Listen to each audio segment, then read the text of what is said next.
The 25th SCO Summit was recently concluded in Tianjin, China. This being one of the largest meetings in SCO's history has raised global eyeballs and expectations regarding what the future of global diplomacy is going to look like.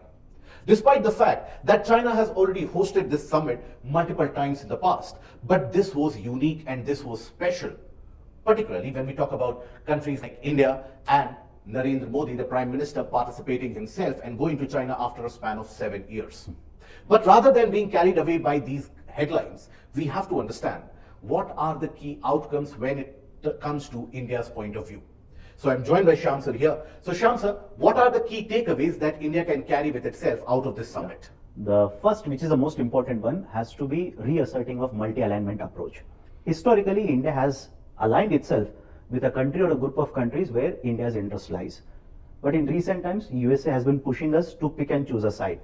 By participating in this particular group meeting where China is present, where Russia is present, we are reasserting our self-interest protection. Second very important outcome has to be resetting of India-China ties. After 2020, the Galwan clashes, the ties took a hit. Multiple restrictions were imposed by China as well as India both. But now there is a talk of resuming the direct flights. There is also talk about issuing more and more visas for the nationals and also allowing the direct investments to happen.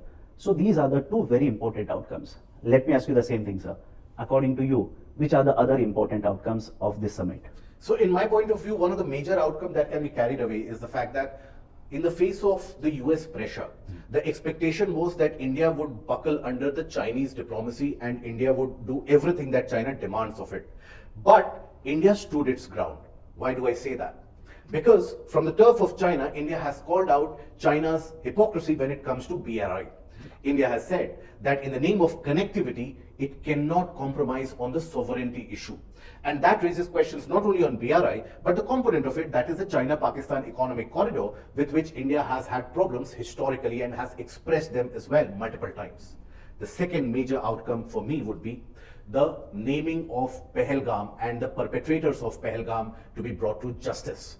We have to remember and keep it in mind that just a couple of months ago, when you had the ministerial meet of SCO with the participation of the defense ministers, Rajnath Singh walked out of that summit or the meeting without signing the document because that document talked about the Balochistan Jafar attack but did not mention Pahalgam. Yeah. So in a way, it is a victory for India's diplomatic heft.